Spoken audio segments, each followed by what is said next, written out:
Vamos a leer el pasaje. Dice el versículo 113, aborrezco a los hombres hipócritas, mas amo tu ley. Mi escondedero y mi escudo eres tú. En tu palabra he esperado. Apartaos de mí, malignos, pues yo guardaré los mandamientos de mi Dios. Susténtame conforme a tu palabra y viviré, y no quede yo avergonzado de mi esperanza. Sosténme y seré salvo, y me regocijaré siempre en tus estatutos. Hollaste a todos los que se desvían de tus estatutos, porque su astucia es falsedad. Como escoria hiciste consumir a todos los impíos de la tierra. Por tanto, yo he amado tus testimonios. Mi carne se ha estremecido por temor de ti, y de tus juicios tengo miedo. Hay un tema que corre por toda esta estrofa y desde el primer versículo se puede percibir, y es una realidad que se ve en un contraste entre el amor y el odio. Y cuando pensamos en estos dos conceptos parecen tan opuestos y a veces asociamos el amor con Dios y el odio con Satanás.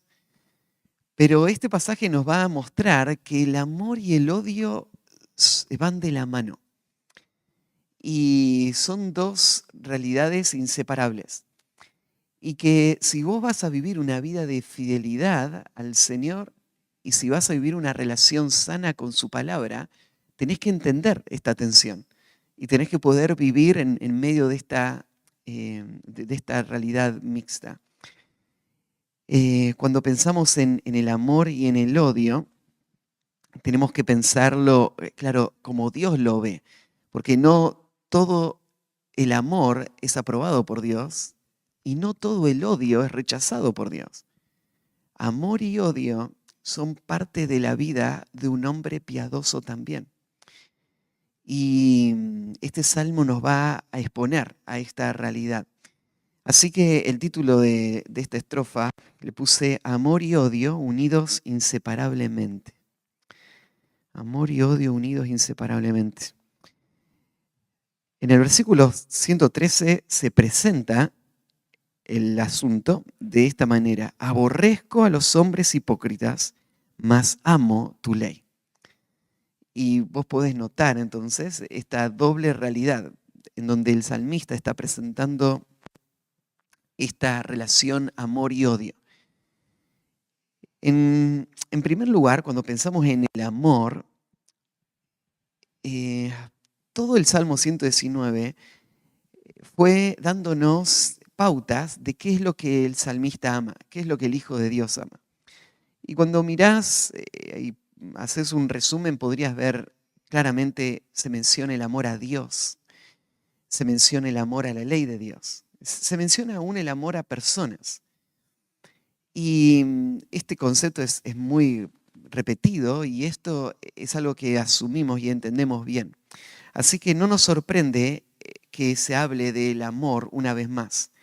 Tal vez sí nos choca un poquito más el otro concepto, el concepto de odiar, o como aparece en nuestra Biblia, aborrecer.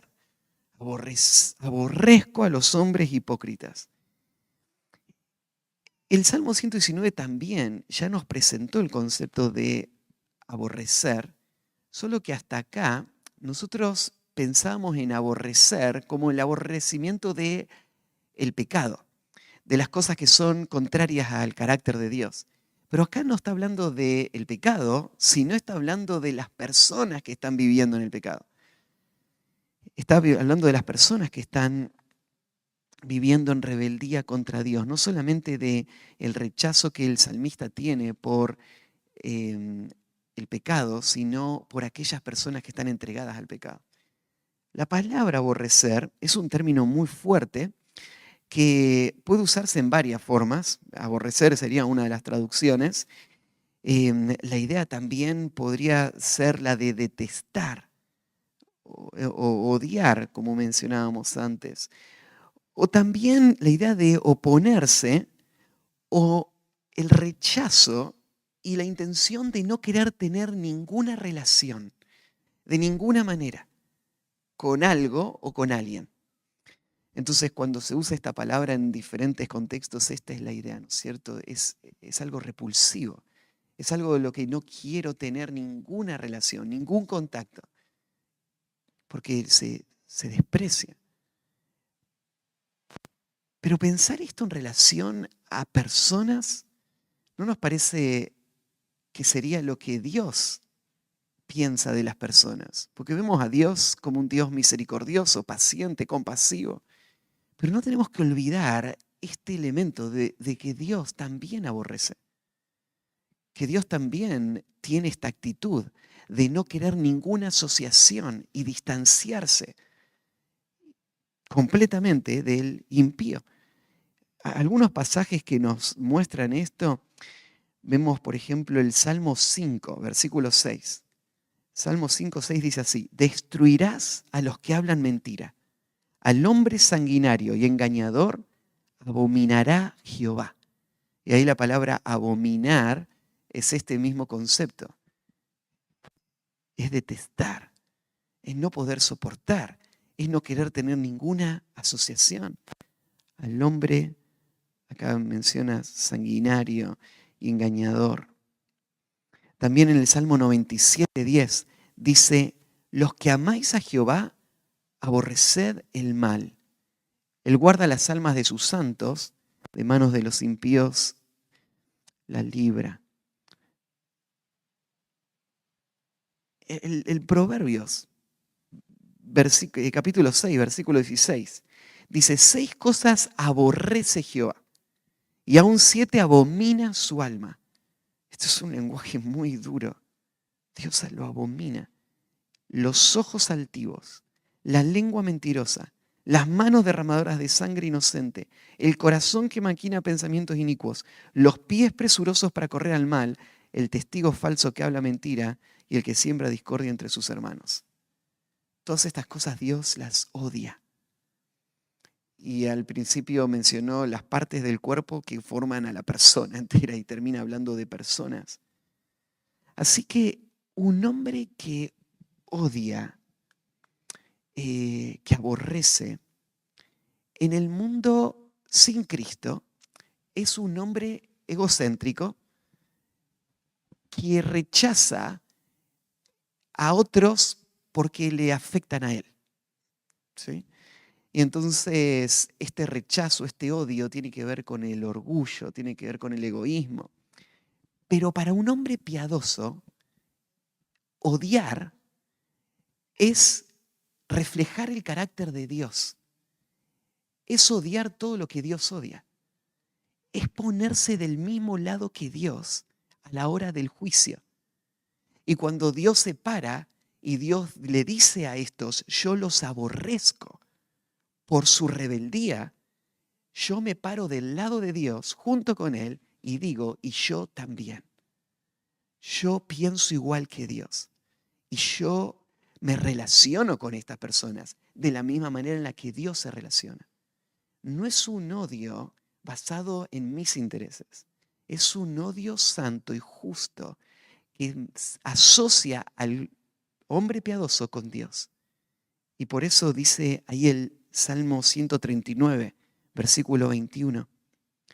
No odio, oh Jehová, a los que te aborrecen y me enardezco contra tus enemigos. Esta es una pregunta retórica. La respuesta es sí. La respuesta es: tú lo sabes. Esto es claro.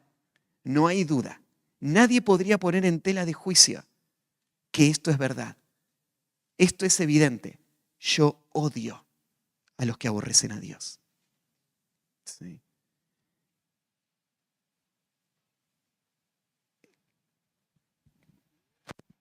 Ahí en Proverbios 8:13 también dice: el temor de Jehová es aborrecer el mal, la soberbia y la arrogancia, el mal camino y la boca perversa aborrezco.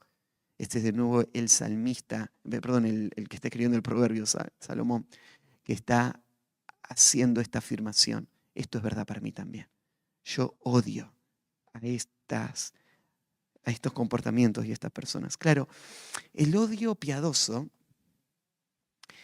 no se muestra solamente porque no está movido por el pecado del corazón, sino por mi asociación con Dios, pero también se muestra en la forma en la que yo lo expreso. El odio del Hijo de Dios no es el odio de la maldad que me lleva a buscar revancha o destruir a otros. El odio es el odio que el salmista está reflejando acá. Es el alejamiento, que no quiere ninguna clase de asociación con aquello que Dios puso bajo su juicio. El odio, ¿no es cierto?, es el no querer que esto me traiga ningún tropiezo ni me afecte para que yo no busque a Dios y cambie mi rumbo por alguna razón o estorbe una vida de libertad para vivir de acuerdo a la ley de Dios. Entonces es este rechazo contundente y absoluto. Y esto es lo que el salmista está diciendo acá. Aborrezco a los hipócritas. Y acá usa esta expresión, los hipócritas, como una persona vacilante o engañosa que está viviendo, la va a describir más adelante, de una forma contraria a la ley de Dios. Más amo tu ley. Estas dos cosas van de la mano. Son dos lados de la misma moneda. Es el amor a la ley de Dios que lleva a este hombre a odiar cualquier cosa que es contraria a la ley de Dios o que podría volverse un obstáculo con la ley de Dios. Y hemos estado hablando acerca del amor por la palabra de Dios. Y en esta estrofa estamos incluyendo ahora otro elemento. Y es que vos no podés amar la ley de Dios. No podés vivir una vida controlada por la palabra de Dios. No podés ser un hombre de la palabra y a la misma vez amar lo que es contrario a la palabra. Amar lo que te va a alejar de la palabra. No podés amar la palabra y a la misma vez celebrar a los hombres rebeldes que se burlan de la palabra. Si vos amás la palabra te va a alejar de todo lo que es contrario a la sabiduría de Dios, a la verdad de Dios. Estas dos cosas van de la mano. O sea, tus héroes no van a ser los mismos héroes que este mundo tiene. Lo que vos te deleitás, que el mundo celebra y exalta y promueve, no es lo mismo. Son dos cosas distintas. Vos vas a mirar lo que este mundo celebra y vas a ver ahí la rebelión. Vos no podés hacer de tus héroes a personas que le han dado la espalda a Dios y a la ley de Dios. La palabra de Dios te va a alejar naturalmente, porque son dos mundos que se chocan. Entonces, después de haber establecido esto, que es de lo que va a hablar todo el Salmo, toda esta estrofa y donde va a terminar, da un paso más. Ahora él piensa en estos hipócritas y él piensa en el peligro de estos hipócritas. Él piensa en lo engañoso que son y los tropiezos que generan.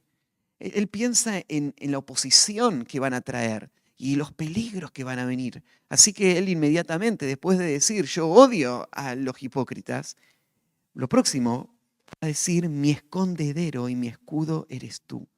En tu palabra he esperado. Él usa dos descripciones, dos cuadros para mostrar cuál es su relación con Dios. Primero, ¿no es cierto? Él es el escondedero. Es ese lugar secreto, es esa ciudad fortificada. Es el lugar a donde corre y escapa la persona que está en peligro. Y él ve así a Dios. Él ve a Dios como el lugar donde él va a estar seguro, en donde no va a poder ser alcanzado por el enemigo, en donde él se va a refugiar. Entonces, Dios es su escondedero y su escudo, de nuevo, es otro gráfico, ¿no es cierto?, que implica protección, defensa, aún la idea de cobertura. Hay enemigos, hay ataques, el escudo, ¿no es cierto?, que va a recibir todos esos ataques y va a frenarlos. Entonces, ahora es Jehová, en tu palabra he esperado. Y fíjate cómo une acá a Dios y a la palabra. La palabra y la persona de Dios no son dos cosas que el salmista ve como aisladas, son una sola cosa. Entonces, la palabra de Dios es amada por el salmista porque en la palabra de Dios él encuentra al Dios de la palabra. Y por eso él rehúsa cualquier influencia, cualquier relación que ponga en peligro su relación con la palabra, porque Dios ha sido siempre el refugio y el escondedero de su corazón. Así que en el versículo 15, él va a pasar a hacer una declaración directa a su enemigo. Él se va a parar frente a todos estos a quienes él aborrece, que son sus enemigos, que ponen en riesgo su vida de obediencia a Dios. Él va a correr para esconderse en Dios, pero seguro ahora en Dios y en la base sólida que la palabra de Dios le da, él va a decir lo siguiente: apartaos de mí, malignos, pues yo guardaré los mandamientos de mi Dios. Apartaos de mí. Esta expresión, esta palabrita aparece en el Salmo 119 otras veces, pero aparece en el sentido distinto cuando el salmista dice: yo no me he apartado de la ley de Dios. Y él habla, ¿no es cierto?, de esta determinación de mantenerse fiel a la palabra. Pero ahora usa esta misma palabra y la da vuelta en su sentido cuando dice: yo no me aparto de la ley, pero le habla a todos los malignos, dice: ustedes váyanse. No quiero ninguna asociación. Con el mismo celo con el que él se aferra a la palabra, con ese mismo celo, él se aleja de cualquiera que pueda poner en peligro su lealtad a la palabra. Él, de una manera valiente y convincente, él le va a hablar a sus enemigos diciendo: aléjense. Y los llama malignos. La expresión maligno tiene que ver con alguien que se recrea en la maldad. Alguien que hace maldad, pero hace maldad, ¿no es cierto?, porque su corazón la busca y la desea. Eso es su identidad. Esta no es una persona que comete algún pecado. Esta es una persona que su identidad está ligada al pecado. Él es el maligno. Ahí en el Salmo 22, 16 se usa esta misma palabra y se presenta este cuadro. Mira, Salmo 22, 16. Porque perros me han rodeado, me ha cercado cuadrilla de malignos, horadaron mis manos y mis pies. Así es como se ve el salmista. Él mira a su alrededor y no ve más que solamente gente perversa, gente que está controlada por sus apetitos pecaminosos, personas que no dudarían en traer cualquier clase de destrucción simplemente para proteger sus intereses. Él ve personas que no aman a Dios, él ve hipócritas, él ve perros a su alrededor. Los perros, ¿no es cierto?, como animales que están buscando carroña, ¿no es cierto?, y viendo a ver qué pueden aprovechar para poder devorar y destruir. Así es, todo lo que le rodea. ¿Y qué hace el salmista frente a estos perros? ¿Qué hace el salmista frente a los malignos? Él le dice: salgan de acá. Como le diría una persona al perro, ¿no es cierto?, todo sucio, buscando carroña a su alrededor. Salí. Nada que ver con vos quiero tener.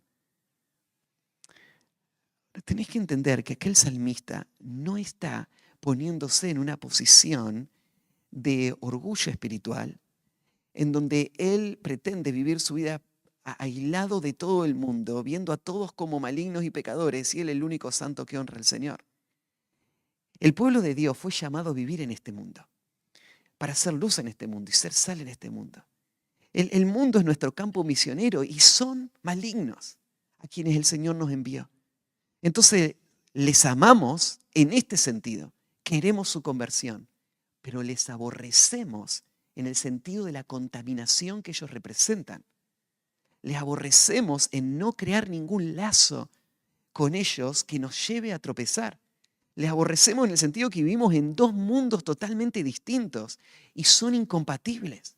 Les aborrecemos en esta asociación que no vamos a permitir. Y entonces le decimos a los malignos, aléjense. Estoy para servirte, estoy para guiarte a la salvación, pero en relación a tu pecado no quiero tener nada que ver con vos. Nada que ver. No hay ninguna relación. Aléjense los malignos. Y el argumento, pues yo guardaré los mandamientos de mi Dios. Y te das cuenta cómo él agrega esa expresión, mi Dios, al final, para dar fuerza a este argumento. Él es mi lealtad, Él es mi prioridad. Yo no tengo nada con ninguno de ustedes. Yo no voy a comprometer mi fidelidad a Dios. Yo voy a honrarlo a Él. Yo voy a obedecer sus mandamientos. Él es mi Dios. Aléjense todos los malignos. Después de haber dicho esto es algo muy valiente, ¿no? El pararte solo frente a todo el mundo y decir, yo voy a vivir una vida distinta, yo voy a honrar a Dios y voy a vivir una vida santa. ¿Quién sos para mantenerte así? Podría parecer una expresión de sumo orgullo, pero vos te das cuenta que no es así. En el próximo versículo, cuando el salmista ahora se va a reconocer que la única manera en la que él puede vivir en fidelidad a su Dios es por la gracia de Dios. Y por eso viene a Dios para hacer estos pedidos que siguen en los versículos 116 y 117. Estos pedidos muestran la necesidad que él tiene de la gracia de Dios para poder mantener este compromiso. Y le va a decir, susténtame conforme a tu palabra y viviré. Para poder perseverar y vencer, él pide sustento. La palabra acá, susténtame, tiene que ver con el sostén que Dios da, que hace posible que una persona se mantenga y no colapse, y no se derrumbe, y no caiga. Dios es un Dios sustentador. Eso es lo que sabe el salmista. Y por eso va a Dios a buscar lo que sabe que solo hay en Dios. Mira lo que dice el Salmo 3:5. Dice, yo me acosté y dormí, y desperté porque Jehová me sustentaba.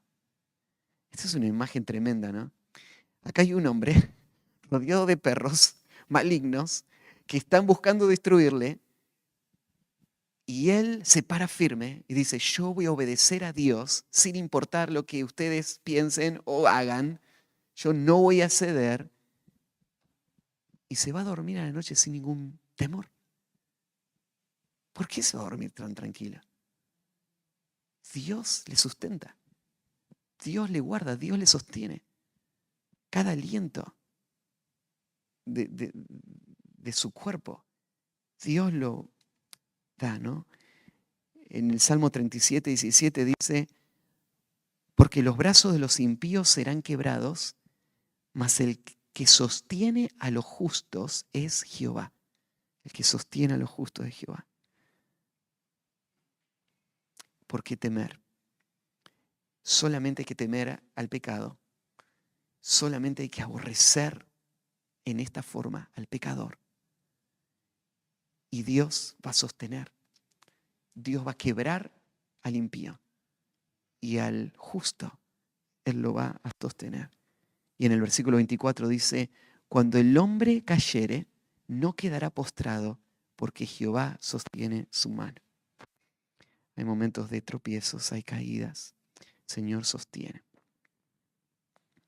Entonces Él dice, susténtame, y agrega, conforme a tu palabra.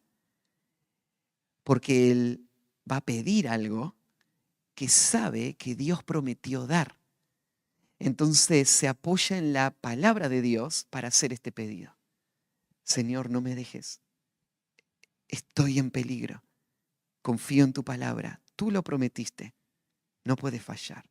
Dame lo que dijiste que ibas a dar. Susténtame. Susténtame conforme a tu palabra. Y entonces, y viviré. Él está seguro que Dios no va a fallar a su palabra.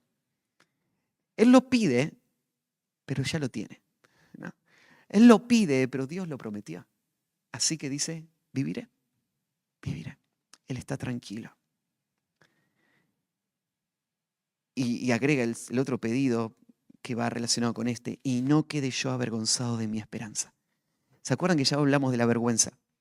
Y mencionamos que en el mundo oriental la vergüenza es como la peor de las tragedias, ¿no? Que vos seas avergonzado frente a todos los demás.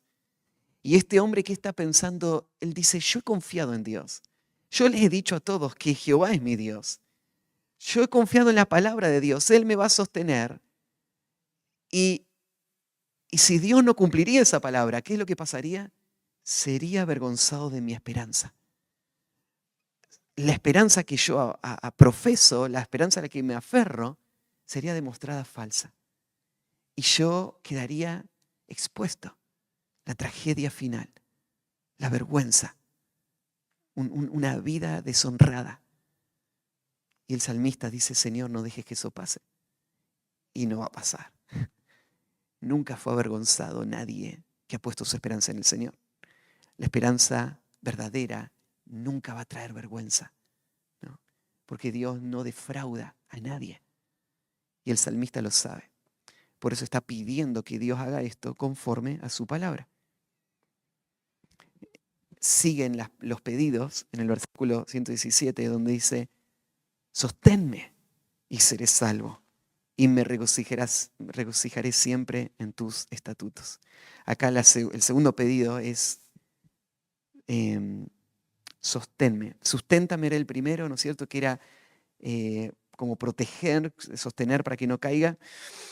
Y acá sosténme puede tener que ver con muchas situaciones. La verdad es que esta palabrita es una palabra que se usa en el Antiguo Testamento como un pedido de auxilio, de ayuda. La situación por la que la persona pide ayuda puede ser muy variada. Puede ser una ayuda física, emocional, social, militar, puede ser de muchas clases. Pero la idea, ¿no es cierto?, es que la persona está en una necesidad y clama al que le puede suplir esa necesidad. O sea cual sea la circunstancia, que puede tener que ver con provisión, que puede tener que ver con protección, con consuelo, sea cual sea la situación, Él está diciendo, sosténme y seré salvo. El Señor es el que va a guardarle, es el que va a darle todo lo que Él necesita. Entonces, frente a esa proclamación valerosa, salgan de acá todos los impíos. Ahora Él dice, Señor, ahora tú sosténme, dame tú lo que necesito. A veces da temor alejarse de los impíos por ciertas seguridades que uno encuentra en los impíos. Y esta palabra, ¿no es cierto?, valerosa, está seguida por esta dependencia completa en el Señor. El Señor es el que me sostiene. Él es el que provee. Él es el que alimenta. Él es el que cuida. Él es el que consuela. Y si todos los demás me dejarían, si todos los demás son perros, si yo quedo solo, el Señor es suficiente para darme todo lo que necesito. Entonces, dámelo, Señor. Y me regocijaré siempre en tus estatutos. Esta es la esperanza, ¿no es cierto? Esto es lo que Él ve. Una liberación que va a traer deleite y gozo y seguridad perpetuos. En el versículo 118, hollaste a todos los que se desvían de tus estatutos, porque su astucia es falsedad. Ahora está señalando a estos enemigos de los cuales Él arrancó hablando. Y Él está mostrando el justo juicio de Dios sobre ellos. No solamente el salmista los aborrece, sino que Él entiende Dios los ha desechado. Y Él ve, ¿no es cierto?, el problema de ellos, ¿cuál es? Se desviaron de tus estatutos. Acá la imagen, ¿no es cierto?, es la imagen de apostasía.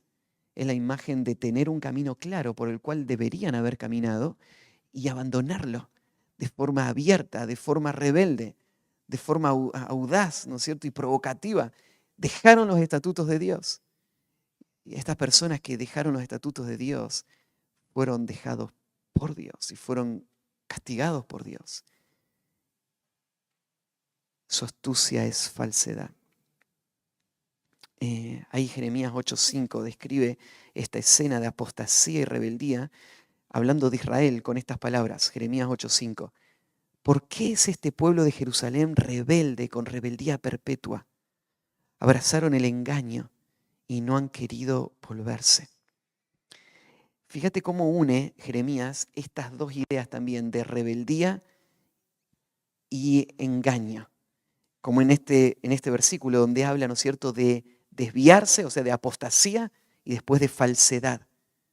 Estas dos cosas van de la mano, ¿no? Abrazan el engaño y no han querido volverse a Dios.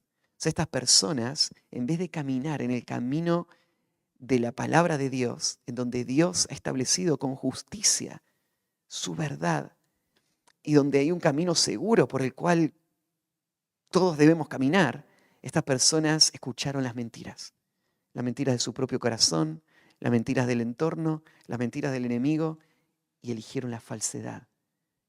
Y toda esa rebeldía es falsedad. Esto abarca todo. Esta es la locura del pecado, ¿no?, en el que están viviendo. Esto es lo que reconoce el salmista. ¿Cómo va a seguir ahora él ese camino? Entonces, mira el versículo 119. Acaba de decir que Dios oyó a estos. No es la idea de oír, sino de pisar. Ahora el versículo 119 dice, como escoria hiciste consumir a todos los impíos de la tierra, por tanto, yo he amado tus testimonios. Ahora usa una imagen, el salmista, que viene del mundo de la metalúrgica, ¿no?, donde cuando se quiere purificar un metal, se lo calienta para que se separe lo que es propio del metal y lo que es ajeno al metal, lo que no es metal, ¿no? Y entonces, por una diferencia de peso, la escoria va a flotar y el metal se va a ir al fondo. Así que, bueno, los que trabajaban con metal entendían muy bien esta figura. Para poder dejar algo puro, había que calentarlo. Y ese horno iba a levantar la escoria y después iba a sacar la escoria con un elemento. Iba a quedar puro el metal. La escoria acá es usada como una imagen para referirse al impío, para referirse al hombre maligno que habló antes, a todos los que se desviaron de la ley de Dios.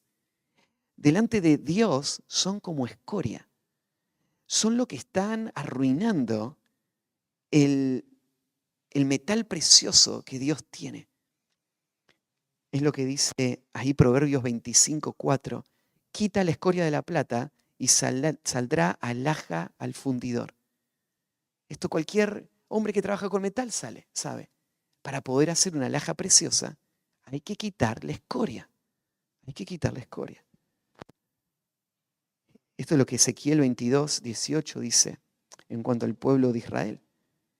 Hijo de hombre, la casa de Israel se me ha convertido en escoria.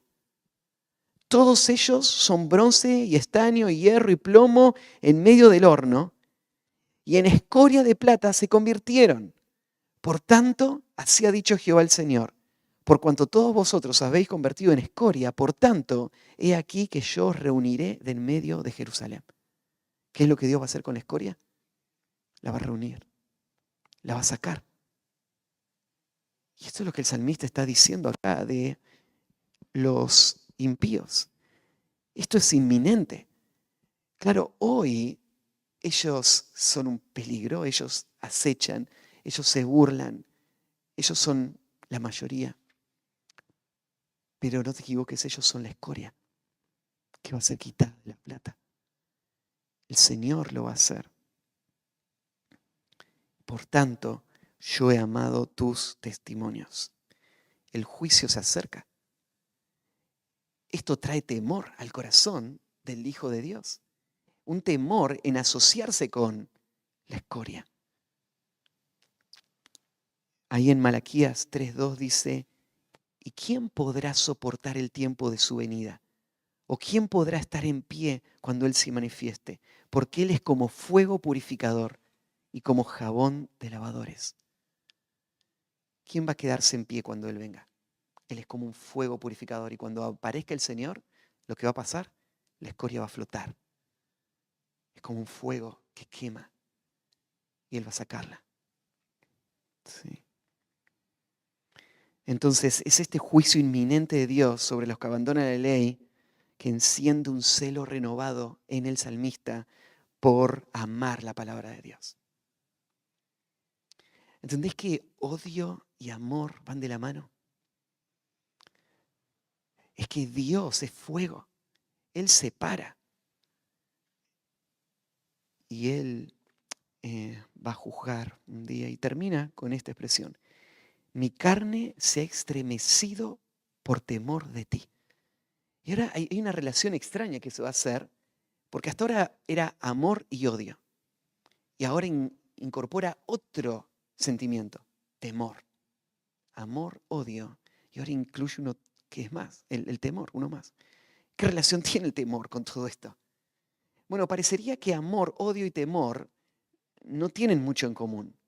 Pero después de leer esta estrofa, vos te das cuenta que sí tienen mucho en común, ¿no? Porque amor y odio son dos lados, dijimos, que inseparables. Amar a la ley de Dios te hace odiar a todos los que abandonan la ley de Dios. Los que abandonan la ley de Dios son vistos como escoria que está a punto de ser separada del metal, de la alhaja de Dios. Y entonces ahora hay temor en el corazón del que ama la ley de Dios y aborrece a los que se apartan de la ley de Dios. Y usa una expresión también fuerte cuando dice, mi carne se ha estremecido por temor de ti. La palabra estremecer se puede traducir de varias formas, pero una sería temblar, literalmente. No es solamente una incomodidad interna, sino que es un temor, un temblor físico, donde el miedo es tan grande que no podés controlar tu cuerpo. Y de tus juicios tengo miedo. Temor a los juicios de Dios está relacionado con temor al Dios que juzga. Lo que este salmista hace es abrir la palabra de Dios y hace lo que dice Isaías, tiembla delante de la palabra. Físicamente, él tiembla delante de Dios porque él entiende que los justos juicios de Dios solo reflejan el carácter justo de Dios y el juicio justo de Dios que viene. Entonces, amor, odio. Y acá en el medio está esta actitud, el temor a Dios, que es lo que va a hacer que me aparte del mal. ¿Sí? Entonces, hoy vimos un concepto muy importante dentro de este llamado a ser hombres de la palabra. Ser un hombre de la palabra implica aprender a vivir en medio de esa tensión. ¿Sí? Que el Señor nos guíe. Oramos. Padre, gracias por tu palabra. Gracias, Señor, por enseñarnos a través de ella y por exponer nuestro corazón. Y, Señor, gracias también por las personas que nos instruyen con tu palabra. Señor, gracias por la vida del doctor Seme, que estamos también estudiando sus materiales y tú lo usas aún hasta hoy para hablar a nuestros corazones. Y gracias, Señor, por esta lección que aprendimos esta mañana, en donde tú expones nuestro corazón con esta pregunta: ¿qué es lo que amamos? ¿Qué es lo que odiamos? ¿Qué es lo que tememos? Señor, en tu gracia tú nos llamas a través de este texto, amar tu palabra. Y Señor, te pido que tú sigas afirmando nuestro corazón para que esta sea la realidad que nos guíe cada día.